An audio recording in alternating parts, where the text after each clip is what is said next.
episode of FCS Delivered. The FCS college football season has been as easy as 1, 2, and 3. South Dakota State, North Dakota State, and Montana State in that order since Labor Day, the entire regular season. And 2 of those teams are squaring off this week, so it is a special week for FCS Delivered. I'm Craig Haley, along with co-host Gary Reasons. How you doing today, Gary? It's fantastic, Craig. We talked about it last week that this is an opportunity to possibly have this big game, North Dakota State, South Dakota State, number 1, number 2 going at it, and it's going to happen, and we're going to break it all down today. We will for sure. We're going to look back to Week 7 just slightly, but we'll look ahead to Week 8, which is a big one. We'll also do FCS National Awards on campus, find out where Gary is this week. We thank our producer, Seth Biley, Jordan Collins in for the birthday boy, Graham Bell, and we are looking forward to it. Let's get right to it. Our Week 7 game of the week last week, well, it turned out to be a blowout. Number 15 at the time, UIW, 55-10 over Nichols. A little bit of a revenge game here for UIW. What'd you think, Gary? I thought the UIW just played outstanding from start to finish in that ball game. Zach Calzada just really on fire in the ball game, 5 touchdowns. Nichols really is they're a one-pony team. And what I mean by that is that they're going to run the football. And they lined up in numerous ways to try to make something happen, but it just wasn't going to be against that UIW defense, who was very stalwart in their own right, and the offense just played superbly under Calzada. So my hat's off to UIW. They're positioning themselves to be the leader in the Southern Conference for sure. Yeah, they may be underrated. They're number 14 this week, but they look like a different team from last year. Now, we've gotten to number 1 versus number 2 this week, South Dakota State at North Dakota State, because of last week's results. They played out just the way everybody wanted to see it. The Jackrabbits 63-13 win over Youngstown State. We saw both of their quarterbacks, Mark Gronowski, Chase Mason. North Dakota State, number 2, 24-3 win at Southern Illinois. Cam Miller played a little bit on an injured ankle, but, excelled again. Those are the top 2 teams for sure, Gary. Yeah, they are. They both just kind of held serve, so to speak, and with what they've done. And they've had some injuries. Each team has had some injuries they've had to deal with to some key players, but they're moving through them and they're fighting through them. That's what happens with the football team, Craig. All throughout the season, you get a few dings here and there, and how do you overcome them and still stay on track? Well, both of these programs are still on track. Now, as we look to our Stats Reform FCS Top 25 poll, which comes out every week on TheAnalyst.com, it was a case of almost for number 3, Montana State, because they, had an impressive win, 38-7 over Idaho, a top 10 win. They closed the gap on South Dakota State and North Dakota State in the voting, but it's still 1 versus 2 as we head to this weekend big game inside the Fargo Dome. There were 2 other conferences in for the first time. Dartmouth at 22 for the Ivy League. The SWAC put in Florida A&M with a tie for 25th place with UTW or UT Martin. So that means 9 different conferences are represented in the top 25 poll this week. Just phenomenal. Now let's get to number 1 versus number 2, Gary. It's the 9th all-time time matchup between the top-ranked teams. Number 2 is actually 5-3 overall in these games. It'll be a race for the 3rd win as in the number 1 versus number 2 teams. As you can see, South Dakota State and North Dakota State both have 2 wins in these kind of games. What are some of your thoughts going into this game?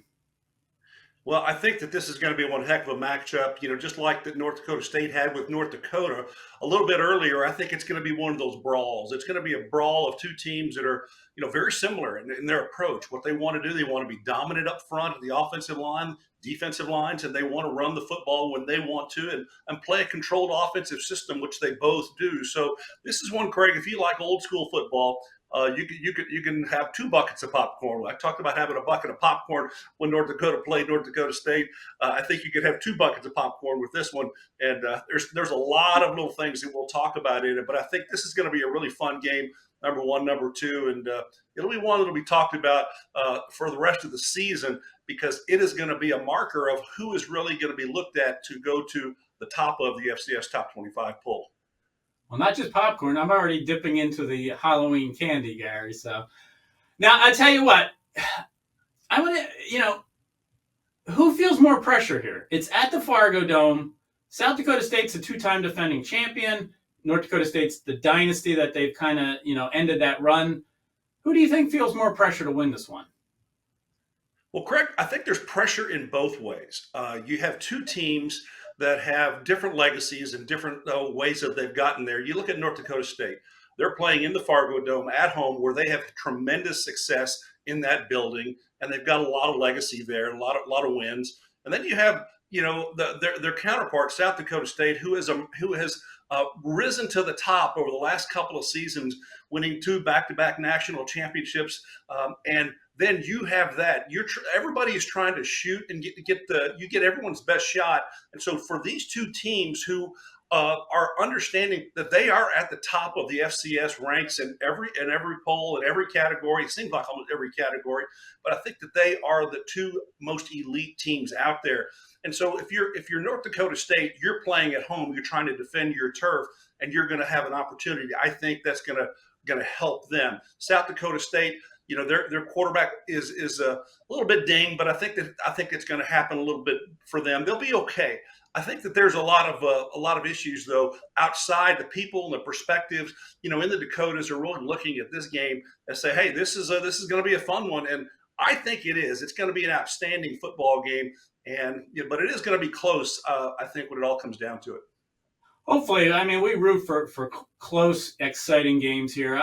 I'm going to put a little more pressure on North Dakota State. I think they're a little more desperate to get back on top because South Dakota State has beaten them 5 straight times, which is just unfathomable for what the Bison do from year to year. The Dakota Marker game is tied 10-10 since its inception in 2004. I just think there's a little bit of house money with the Jackrabbits, even as a defending 2-time champion, because, hey, they've already done it. North Dakota State wants to get back on top. If it's a close game, as you mentioned, Gary, should one of these two teams drop below 2 and maybe a Montana State or South Dakota rises? Well, I think that Montana State, they kind of have a little say in this. If they play exceptional football, and they certainly have, and they're undefeated here, and I think they may move into that number 2 spot, and be right there. You might look at the team that's on top would be number 1, and I think that they could fall to probably number 3 if it's a close game. If it's a close game where either team could win and it comes down to the last plays of the fourth quarter or even overtime, I think that is something that would keep all of them right there. But Montana State, they are right there nipping at the heels of these two teams because it may be a 3-horse race, not just a 2-horse race, but a 3-horse race to the finish here this season. It'll be interesting on Monday what the top 25 looks like. Should this be a close game and Montana State wins as expected. Now, 2 of the players in this game, Mark Gronowski, the South Dakota State quarterback, our last year's Walter Payton Award winner. Gray Zabel, lineman for North Dakota State. The Bison produced great offensive linemen. Well, they're on the top 10 of Josh Buchanan's midseason FCS prospects for the 2025 NFL Draft. Josh was a guest on our podcast last December. Tell us about his rankings here that he's put out midseason, Gary. Well, I know that he likes offensive linemen. His top 5 guys are offensive linemen, Craig, and you can see Charles Grant. He's the number 1 on the list there. So there's an opportunity, I think, for FCS players, specifically linemen, to make a mark at the collegiate level. You're not seeing a lot of movement of FCS offensive linemen to FBS programs. Some of them with North Dakota State and really South Dakota State. Just look at those 2 big offensive lines. Those guys kind of stay together and kind of build together. And I think they would have a better opportunity to stand out and be selected potentially as an NFL draft pick. So it's not uncommon to have big guys do well, in the draft and be looked at the FCS level to play on the offense and defensive lines specifically. So, but really here, this is something that we have in this the graphic that we're talking about, specifically about the 2025 NFL draft. Offensive lineman, probably the number one target here, and Charles Grant being that guy at the top. Yeah. I tell you, Mark Gronowski, Gray Zabel, they're just 2 of a number of candidates to be looked at by NFL scouts in Saturday's big game at the Fargo Dome. at least 15 NFL teams are going to be represented at that game, checking out all the prospects. Just phenomenal, and it's a game to tune into on ESPN Saturday night, ESPN2. Well, Gary, we're going to take a break. We will have more talk of number 1 versus 2 in our third segment, the Pick'em segment. But when we come back with FCS Delivered, we're going to do FCS National Awards on campus and find out where you went this week. This is FCS Delivered.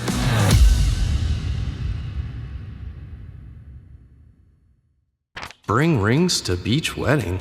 FedEx presents Tall Tales of True Deliveries. Just another day on the job. We did this for love. See what we can do for your business. FedEx.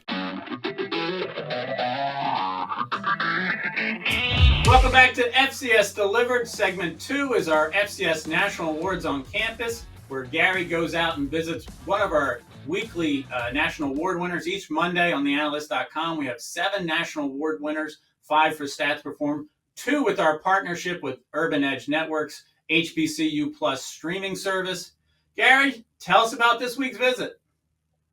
Well, Craig, it was a special visit. It was to an HBCU school, so we decided to go and spread the love a little bit there with the HBCU community, and we did. We went to Tennessee State in Nashville, Tennessee, and well, I tell you what, I had a chance to go there, and I knew that they had this young new head coach who's been in there a couple seasons now, Eddie George, a guy who played a long time, 9 years in the National Football League. He's taken this Tiger program over, and I think he's done a great job with it. He brings everything that you would think of that a guy could bring to that program, and he's got his quarterback playing well. Draylon Ellis has done a very nice job of being able to run this offense. Big play receiver there's no doubt about that, with Karate Brinson. There's a lot of guys on this football team that are contributing in a big way. Their offense is playing well. Their defense is playing well. When you play in this conference, in the Big South OVC, it is really, really competitive. And they are right there at the top of the standings in the OVC. They could possibly have a conference championship there coming to Nashville. And it would be very, very electric when you have the last game of the season. Potentially, I think it might set up to see SEMO, Southeast Missouri, as a potential game, national game, because it's going to be potentially the winner of the conference with that game. So the offense is playing well. They had a big win this past week. Congratulations to the Tigers, because they have really done a really nice job under Coach George, and how he coaches and how he puts them through practices kind of reminded me a little bit of an NFL style practice on their campus. And so it was fun to watch that. Good to talk to the guys, and I think that they have got a really, really bright future. It was fun to talk to these players and learn a little bit about them. We've got some great interviews. I have a great interview with head coach Eddie George right there, you'll see, and he is a guy that really is fun to watch. And our partners, FedEx and Urban Edge Network, I'd like to present Tennessee State as our National HBCU Plus Team of the Week. Congratulations, guys. Let's hear it.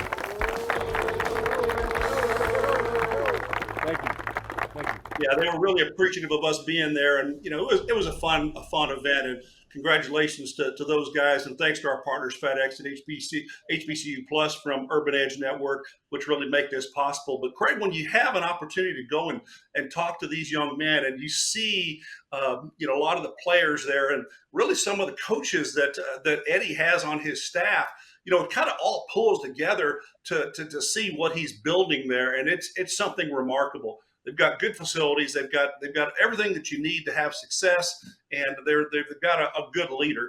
When you hear the interview that I did with Eddie George, look at it, because it tells you what type of man Eddie George is. You'll hear it in his voice.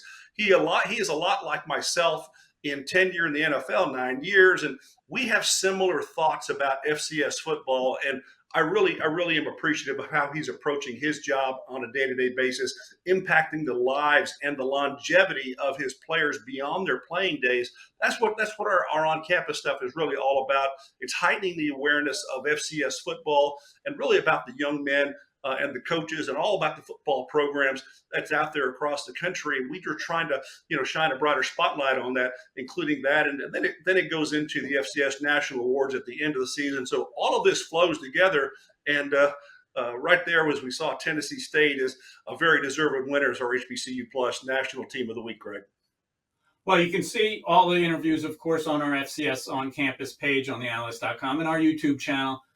You mentioned running like an NFL type practice. How much of an impact do you see on college football and especially the FCS level, the respect and command that a former NFL star has with young athletes? Well, I think that there's a lot of things that go into it. When you have structure, a structured program is one where you're going to practice a very certain way, and you're going to set the level of expectation with the football team to tell your players what you expect to get out of them and what you expect them how to act. And Coach George is very much that way. He has really put a culture in place there of what is expected of the student athletes for their effort, how they conduct themselves, how they conduct themselves off the field, and how they do things in the community. It is certainly, he is doing every one of those things, I think, in a very, very positive way to impact these guys, not just always around sports and athletics, but really what a coach can mean to these players long-term in their family lives, in their post-collegiate careers, and what they're going to do in the business world. So I love what they're doing, and it is when you can put an NFL-style practice together, which Coach George does. He brings the something to these players that, hey, this is what the guys at the top elite level do, and if we can emulate something even close to that, then we're on the right path, and that's what Coach George is about today. Outstanding to hear. That's just, fascinating to just see the inner workings of a program. Now, you can find all of our weekly award winners on TheAnalyst.com. Great week, highlighted by your visit to Tennessee State. We're going to take another break from FCS Delivered, and when we come back, we're going to talk more FCS number 1 versus 2 in our Pick'em segment.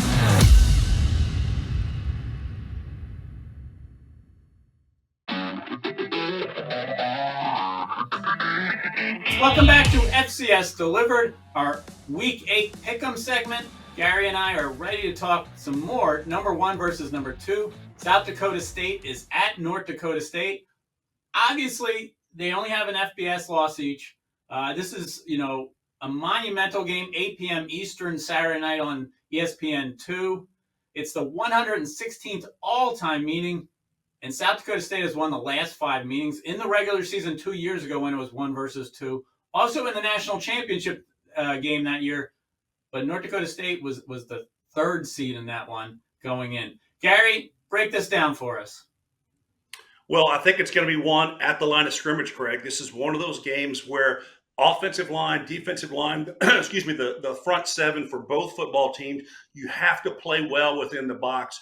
With what South Dakota State wants to do, they want to run the football, and they lead the FCS in yards per carry at 7.3 yards per carry. So I think that is a really good number just to look at, understand what do they want to do. They want to be dominant up front. They want to be able to run the ball when they want to run the ball. And that's how they put back-to-back national championships together. So I think that there is an opportunity there for South Dakota State to really shine well in this game. If everything comes together, it's going to be in a hostile environment on the road, but they've got a very experienced defense, Craig, and I think they may be able to hold the Bison not as much as prolific offense as what they've showed over the course of the season. So I think that South Dakota State in this ballgame has a chance to really do something special. Now, for North Dakota State, it is a game, Craig, that they're not happy where they're at. They want to be that number 1 team, and the only way to get there is to defeat at home this team from South Dakota State.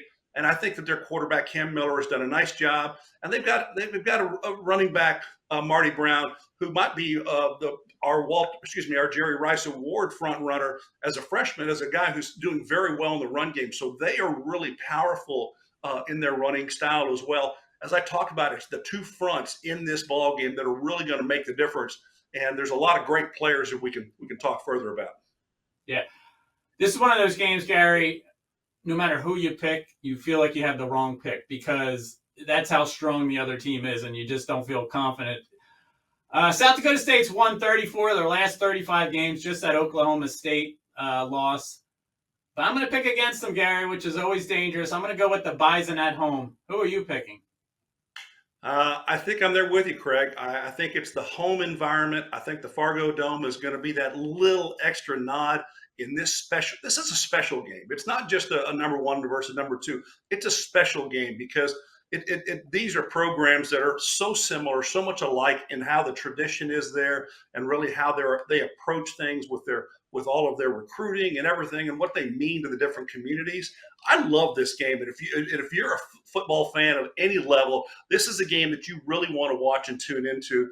So, but I am picking the Bison in this one. I think that they want to rise to the top. I picked against South Dakota State earlier in the year because I thought they were kind of faltering a little bit, but they're not. They're not faltering. But I do think that North Dakota State has a chance in this one. Going to take the friendly environment there in the Fargo Dome to their advantage, and in a very, very close game, I'm going to take the Bison. Monday's poll is going to be interesting.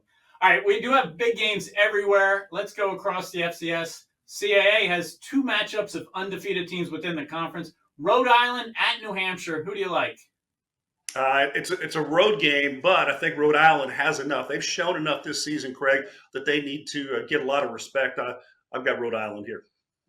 I'll cop out and go home team because the home team has won the last 6 meetings here. I'll go UNH. Delaware at Richmond. 2 other undefeated teams in the conference. How about this one?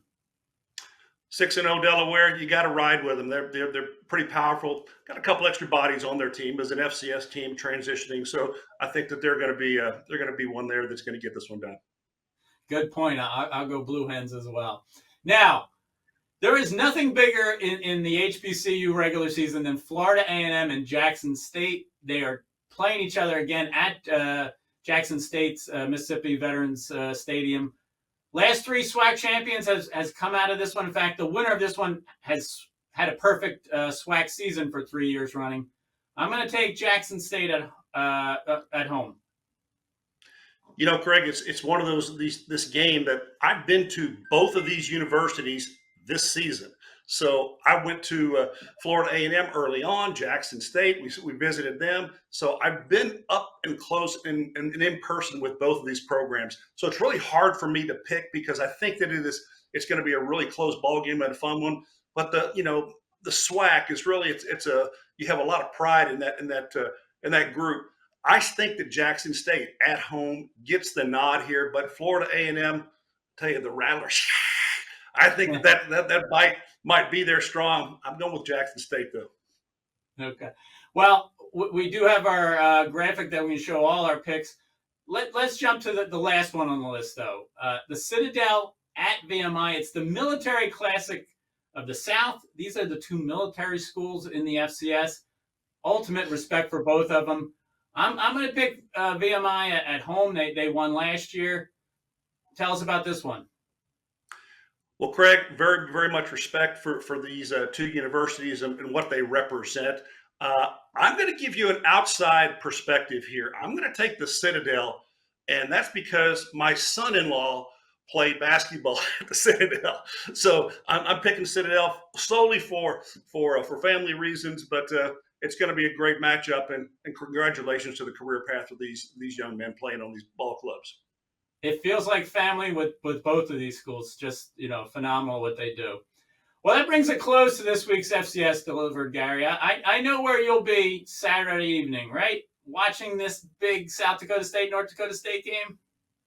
Yeah, I'm definitely going to have a couple of buckets of popcorn. I've talked about that already, and that's the way to see this game, and don't be surprised if it comes down to the end. This is going to be a game of the season right here. For sure. Well, Gary, we appreciate everybody tuning in this week to FCS Delivered. It's a great week 8 of action, and we look forward to it talking next week on another episode of FCS Delivered.